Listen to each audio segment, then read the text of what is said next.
Hi, I'm Dr. Stan Steindl, and welcome to Compassion in a T-shirt. Today I'm speaking with Shevonne Hunt, presenter, producer, writer, and someone with a deep and abiding love for human stories. You may know her as the voice behind Kinderling Conversation, Feed, Play, Love, and now her latest project, A Better World Blueprint, a podcast offering a hopeful antidote to our often heavy news cycle. Shevonne has spent years listening to people at the coalface of life, parenting, and community. And so I bring you Shevonne Hunt.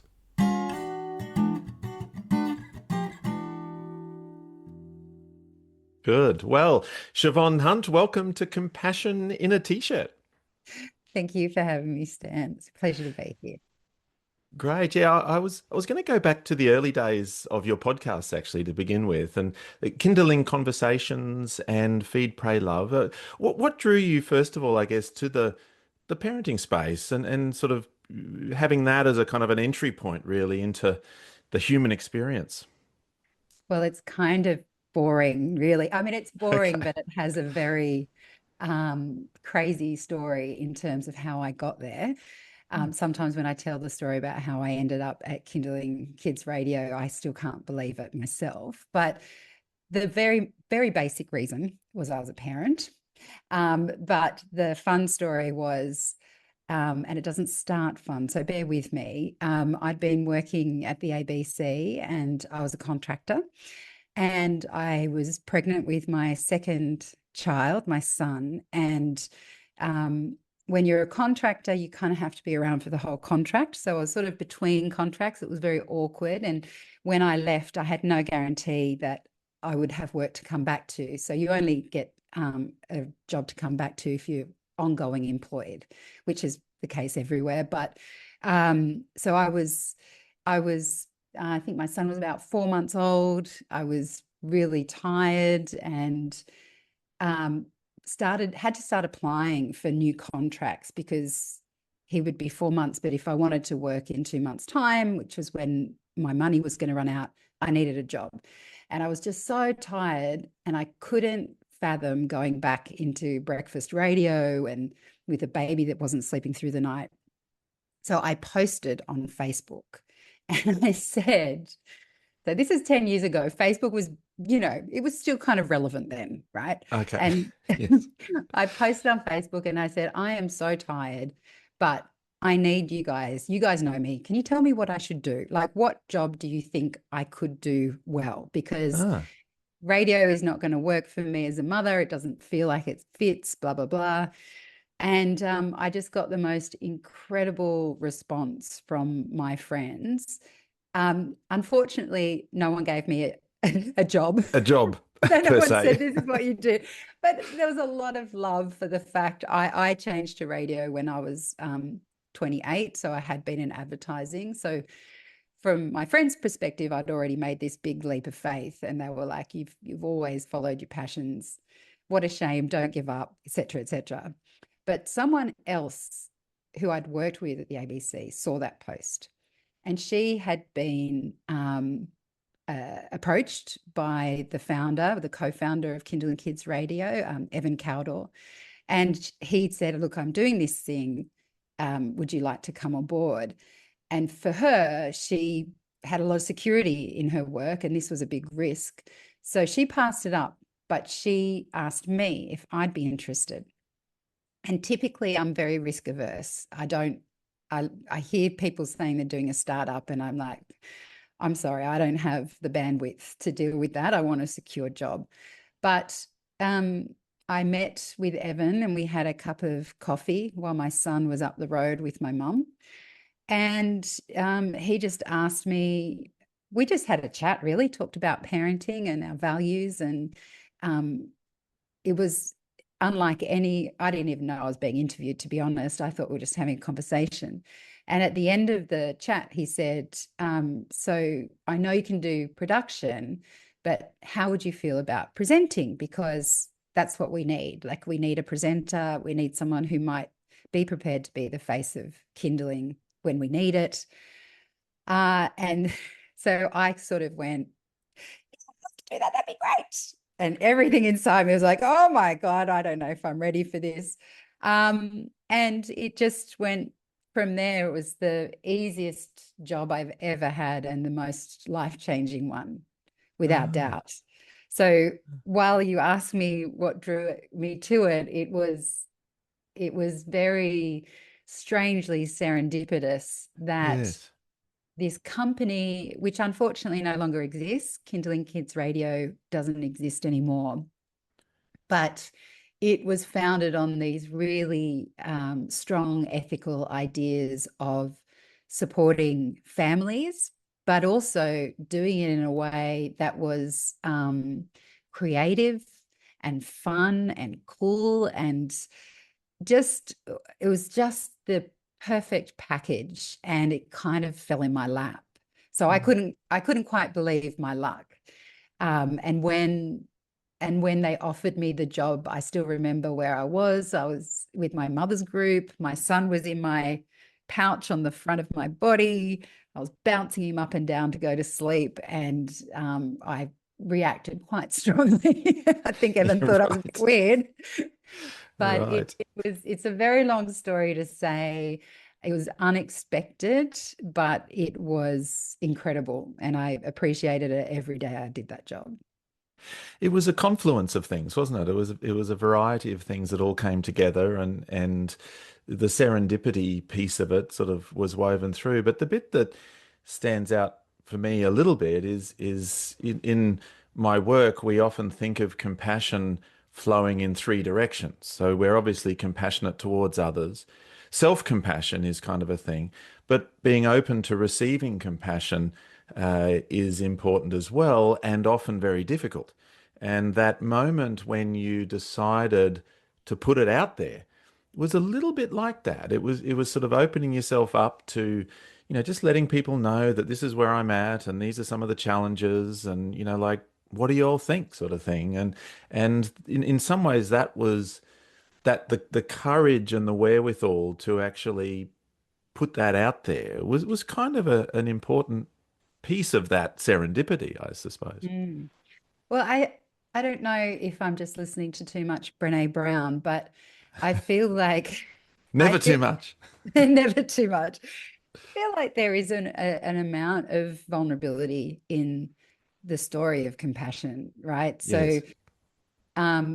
for myself, I think in a professional way, I've had to be a kind of a level of vulnerability to say compassion is important to me. Like that is a guiding principle for me. I mean, I came up through, when I say came up through, I wasn't young when I started. Like I said, I was about 28 when I finally switched across to radio. But there was this idea in the world of journalism that, you know, they're kind of skeptical, kind of hard-nosed, tough sort of people, and they have to be because they're trying to pursue these stories. But I was probably at that point a bit of a square peg in a round hole, because for me, that's not that's not really my primary value. And I didn't realize that for a long time. And so coming to a place where you think, where I was able to realize how important it was in everything I do, that required me to be a little bit vulnerable and go, well, am I going to turn up with my incredibly intelligent, ABC, ethical, hardcore journalist friends and say that, why don't we why don't we kind of give them the benefit of the doubt? Why don't we try, um, radical positive approach to things, like, and think the best of people before we think the worst? Because the world of media doesn't really have a lot of room for that. Mm. So yeah, I guess I think being vulnerable on a personal level can lead you into having a more compassionate life. Yes. Yeah, that's really an important sort of point. It can be sort of scary. We can feel vulnerable. We're never quite sure how people might react.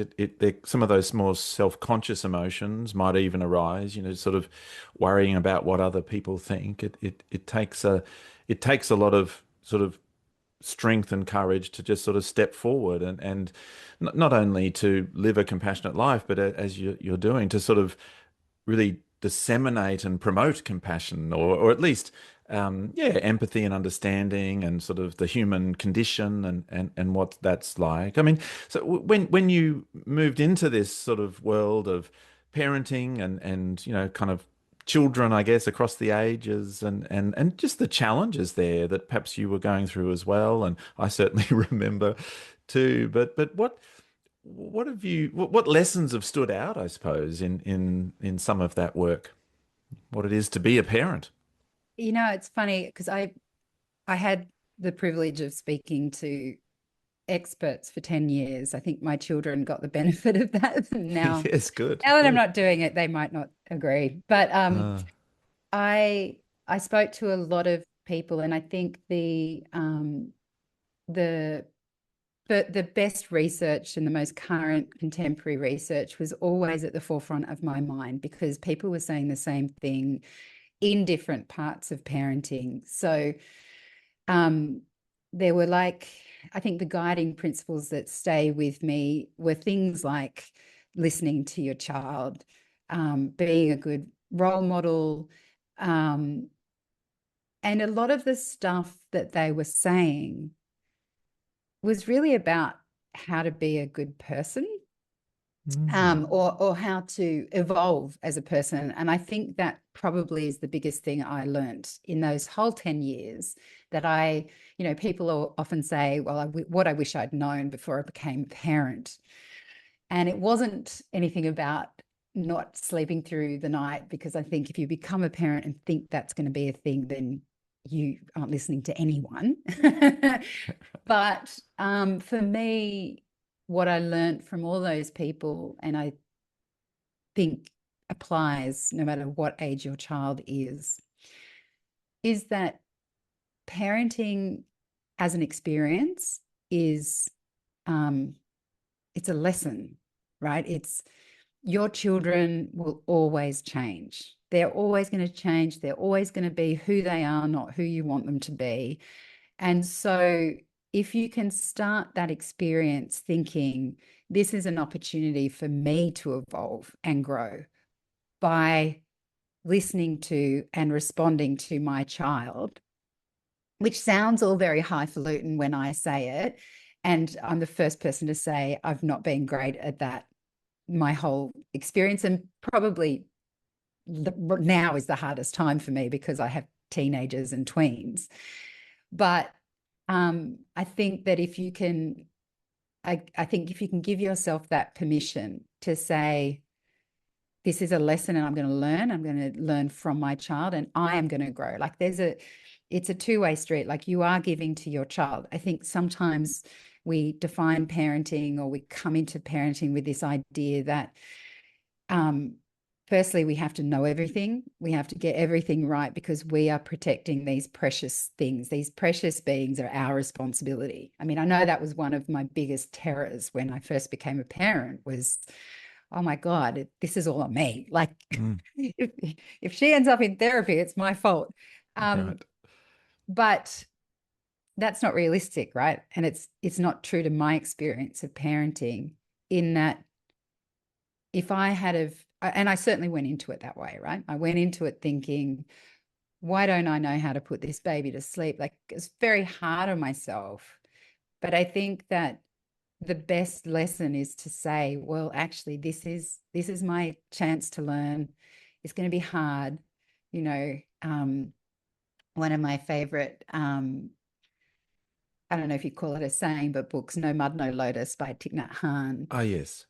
That idea that we evolve through struggle, and parenting, particularly in the early years, can feel like such a struggle.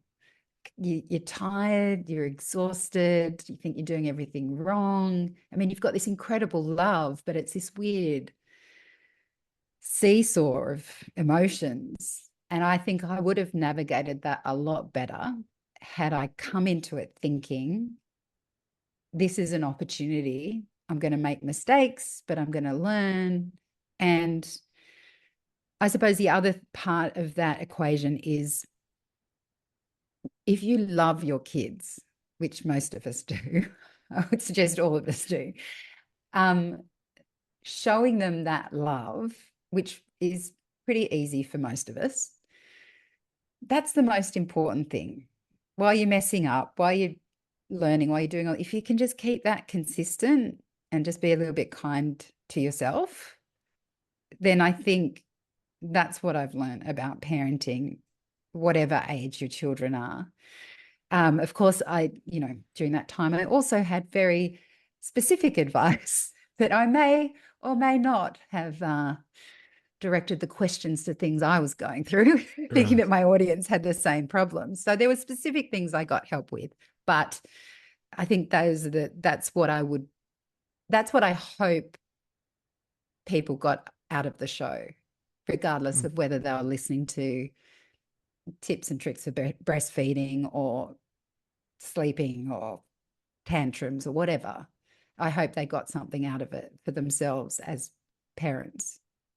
And in some ways, the common humanity of it all, isn't it? That we all sort of love and adore, and we all kind of suffer from that experience. It's suffering's a bit of a big word there, I suppose, but yeah, it's tricky and difficult and challenging and disappointing at times, and we feel so much responsibility, and yet kind of get things wrong, and it's a sort of an ongoing lesson. But as soon as you've learned one, things change, and now we have to relearn, Yeah. and it's kind of it's like that. I noticed you just sort of mentioned there when the parent might be hard on themselves about that. Did that notion of self-criticism and how one might sort of work with that, did that come up in some of the conversations? Oh, definitely, because that's a huge problem I have. I've Yeah. had it. I had it terribly when I was with my kids when they were small, and it's still something that I struggle with. But I feel like the culture around parenting, particularly 10 years ago, and I don't know that it's improved that much, to be honest, but there's a real, they talk about the what is it, intensification of parenting, that it used to be a noun and then it became a verb. You were a Mm. parent, now we parent.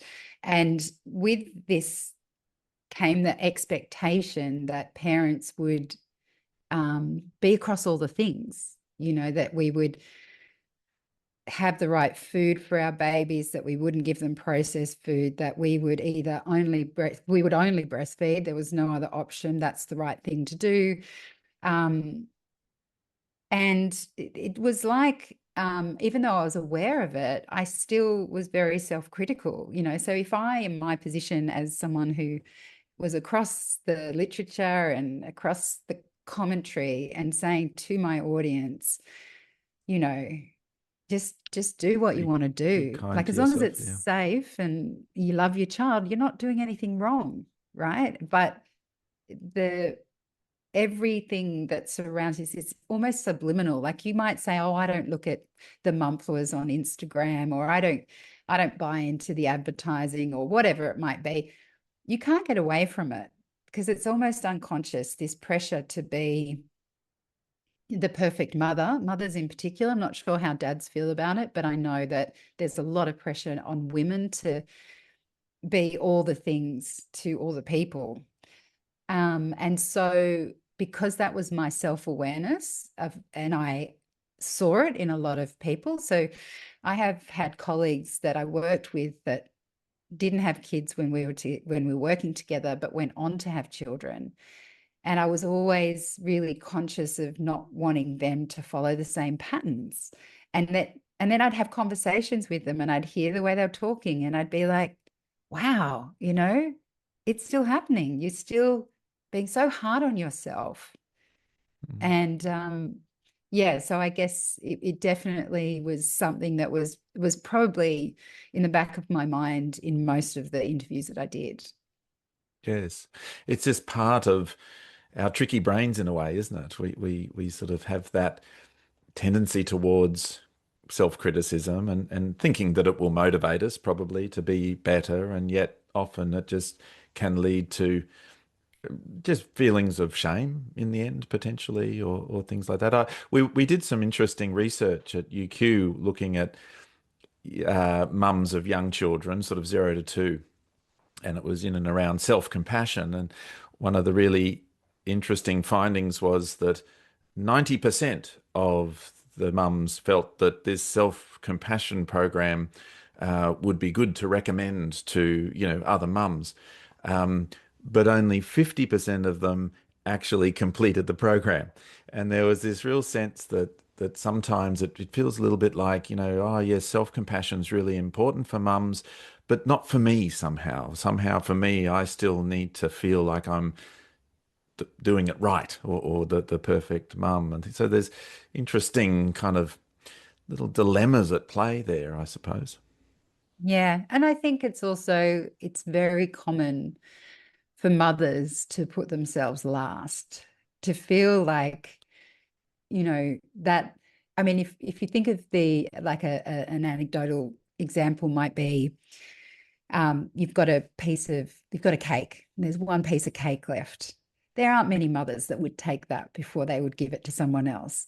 And I think that is across the board what mothers tend to do. There's this automatic um, thing where everybody else comes first. And so I think with the self-compassion piece, it doesn't surprise me that women might think of their friends needing it first and foremost before them, because they've just got to get through it. Like, what, I don't need this because I can handle it. I'll be okay. I'm not Mm. that bad. Oh, I'm just Mm. complaining. I don't, I'm really lucky. Look, I've got my kids, and, I shouldn't complain because there are women who can't have children. There's all that sort of talk that goes on in the Yeah. background too, I think, Yeah. self-talk. Yes, little blocks to self-compassion in a way, and it's sort of there is more of the flow of compassion towards others often from women and mothers, and the receiving compassion and the self-compassion is harder. You also have your new podcast, A Better World Blueprint. You said earlier one of the lessons from the other podcasts as well was kind of how to be a good person in a sense, and how to live a good life, and sometimes a good life isn't necessarily always feeling good, but it's about kind of living it, sort of according to our values, and being a bit of a role model, and those sorts of things. So what's a better world blueprint about? I mean, I think you've got already over 40 episodes or something. It's a relatively new podcast, and yet there's a wealth of stuff already there. Well, it's funny you say that, because last night I was at my choir, the most beautiful group of women. It's a humming song choir, and I told them about my podcast, and of course, bless them, they all went and listened, and they keep coming up and saying different things to me about the podcast. And last night, a woman stopped me and said, "How do you find so many people for your podcast?" Ah, And yes. it's kind of one of the delightful aspects of doing this podcast, because it is a passion project for me. And mainly it's interesting you say, that it was somehow about living a good life. But I think something that I take from Feed, Play, Love and working at Kinderling, and is true also of A Better World Blueprint, is I think I've always been more inspired by what I see than what I think I could be, if that makes sense. So, for example, I definitely got that feeling about being a good person, or parenting being about an evolution of who you can be through doing that work. But it was kind of more of circumstance than an actual goal that I came to that. With A Better World Blueprint, the reason why it came about was I was at a point where I'd had 10 years of parenting, and I wanted to do something different.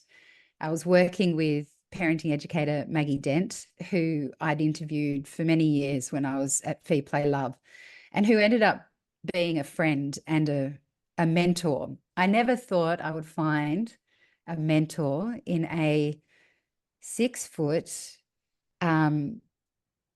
she often wears the wrong shoes on each feet, loves to tell a fart joke parenting educator. But Maggie is one of the most, I guess, spiritual, heart-led people I've ever had the pleasure of meeting.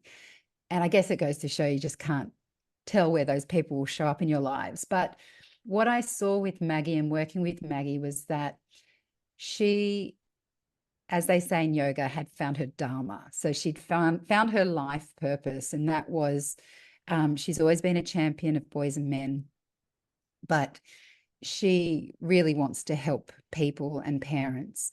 And I would watch, we did this podcast together, and I would watch her interview people. And this is when I was having my crisis about what do I want to do with my life? And this isn't for me. I was in the commercial industry and it wasn't marrying up with my values. And I would watch, there was one particular interview where she was interviewing, now I'm going to forget his last name, Joe.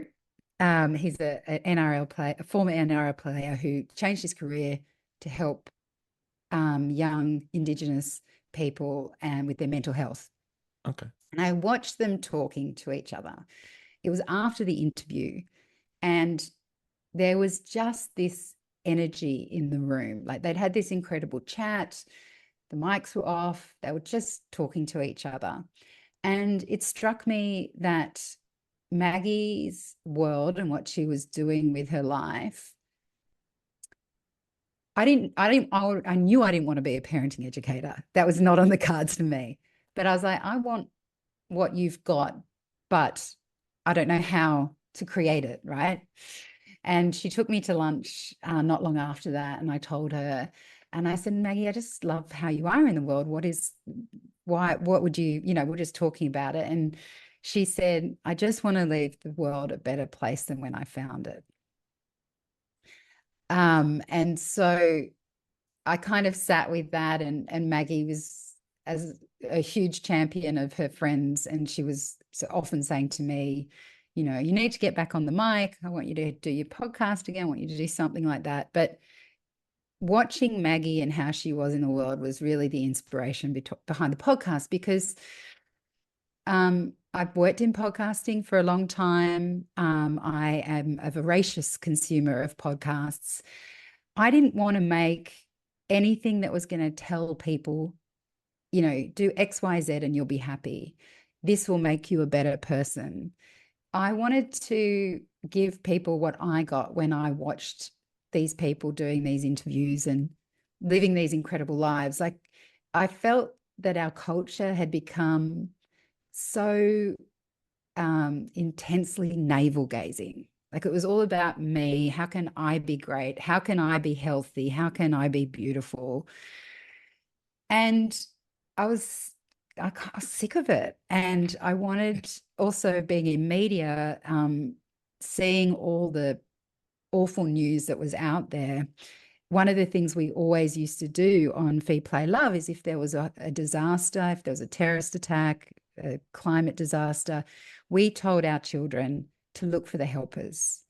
So the world can feel like a very dark place, but if you look for people who are helping, it balances it out. And like with many things for kids, I always thought we could do with that for parents. And so Blueprint came from being inspired by people like Maggie and feeling good after I'd talked to her or seen what she was doing and what motivated her, and also wanting to balance out the awful news that I was consuming every day, and just made me feel like life was hopeless. And I guess one of the great side effects of doing something like this is that when you are seeking out people who are making the world a better place, they are everywhere. Mm. And they, and it makes my life better doing the interviews. I mean, it's a passion project. So I work full time, and then I'll go and do an interview, and then I'll have to edit it. And I'll sometimes often go to the interview thinking, oh God, why am I doing this again? Never think that once I finished. There is always something I get from everyone I speak to, and that I can't predict, but I've learned something from everyone. I don't even know if that answers the question. Oh, Sorry. it's beautiful. It's beautiful, and there's actually a lot of bits in there that I am sort of trying to remember to sort of kind of speak to, because I mean you sort of are a person that seems to have this kind of deep and profound love for people, for humanity, for all of that, and watching others have these conversations was inspiring in a way, because you saw a lot of that in them, but it also just kind of, I don't know, ignited that thing that perhaps was already within you as well, and the notion of kind of show not tell with that, that these conversations that you're having is really just offers people a chance to kind of sort of listen in to a conversation that kind of demonstrates what is it to be a helpful person, what is it to make your way in the world and see hardship or experience hardship, and how we can sort of navigate our way through that with a view to sort of see is there inspiration, that perhaps others can pick up on there, and I mean, are there one or two little examples there that you could share? People, I think, is it Joe Williams? Is that who Oh, you Joe were Williams. Yes, it referring was. to before? Yes, Yeah, yes. that was a different thing, but yeah, your own kind of conversations or episodes where people have sort of given an example of kind of, I guess, hardship and challenges and facing that, and overcoming adversity or being helpful in their communities. Well, I mean, one thing I like to ask is, I often ask, how do you look after yourself? Because there's lots of people in these, when you're trying to help others, you're often in a position where there's not a lot of support in terms of funding to help others, and you're dealing you're at the coalface of some really challenging stuff. And I think the answers that come out, there's sort of threads throughout the whole, like many, many interviews, but Mm. one lovely, lovely woman who she works at the Blacktown Youth Services Association, and very humble, humble person, but is just really works for the kids that come through her service. And I said, it must be really hard. And, the way she copes is, getting out in nature and riding a bike. And another woman I spoke to, Faith, who started Silver Sirens, which is a support network for women over 50, she came from a really high-powered fashion job, and it all kind of fell apart, and she was at rock bottom. And the thing it really struck me at the time, she said, I said, oh, that sounds really tough. How did you get through it? And she said, I had this one friend who was a very, very dear friend, and we went swimming every day. And I am myself a swimmer, and I love being in the ocean. And I think it was when people are coping with adversity, the people that I'm speaking to, it's often that their work can be quite challenging. So many of them come back to nature, and I guess I see that as a place of grounding and finding peace, and a bit of silence for yourself. But also, I think friendship and connection is a big part of that. Dr. Lisa Searle, another incredible woman who works for Médecins Sans Frontières, spends most of her life in the most horrific places you could imagine. And one of her ways of coping was talking to people who'd been through the same stuff as her. So she's also a huge advocate for the nature and getting back. She lives in Tasmania, so having that connection to the wild and those sorts of places. But ultimately, we humans need that connection, and we find it through other people. um, and friendship and people who are like-minded, I think are a huge support. If you don't see yourself going for a bushwalk or going for a swim in the ocean, I feel like friendship is the next best thing for that. Mm. Yes, being a helpful person in the world is, well, it often is, it kind of bounces back and feels good, and that can be a very positive effect too.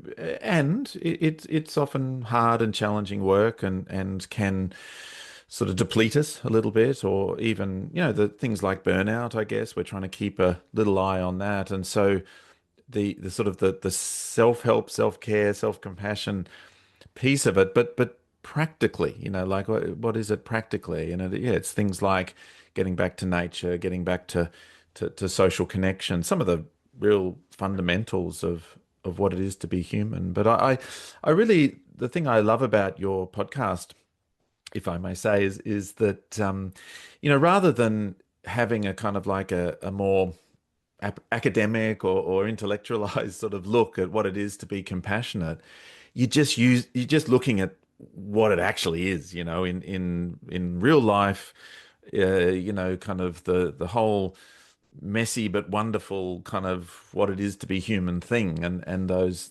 stories really kind of depict it, and help us to start to feel inspired, and to kind of come up with our own version of what we might want to do. Because I guess, yeah, the Mm. another Thich Nhat Hanh quote is something like, compassion is a verb. It's an action. It's about doing things, and your podcast really inspires us for that.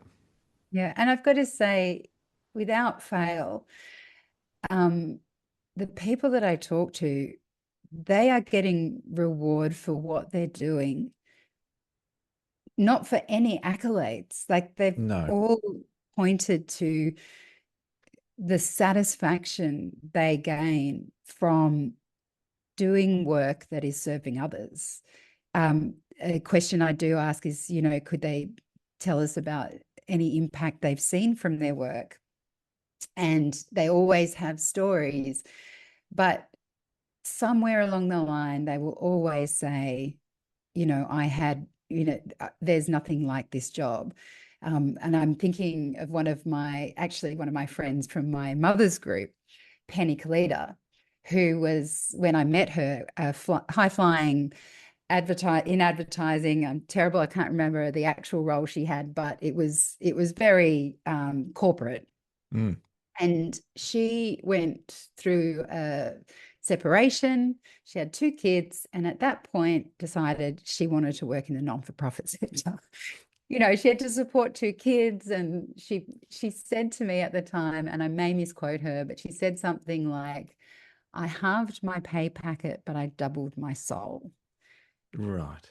And the joy, I've known her for a long time, and I can see the joy it brings her, and I can see it in the people that I'm talking to, the joy they get from serving others, from trying to help people, from trying to make the world better. It's kind of a no-brainer for me. I mean, I hear sometimes, I think, I kind of look at the way the world is and the awful things people can say and do, and I just think, really? Like, we've got all the facts. Like, that you're going to be a happier, more satisfied person if you lead with compassion. And yet it doesn't seem to be the first port of call for many people in power anyway. Mm. Yes. So yeah, I mean, I think it's so obvious from all the chats I've had that they're not doing this for any other reason. Well, obviously they want to help people, Yeah. but they're doing it because it makes them happy as well. Yes, it's a really is a twofold benefit, and kind of leading with compassion. I mean, but it in some ways it seems like a no-brainer. But well, on that note, Shevonne Hunt, thank you. Well, thank you for your wonderful work. I'll put the links to things in the description, and so on. And but also thank you for speaking with me on compassion in a t-shirt. Thanks for having me, Stan. I love talking about this stuff.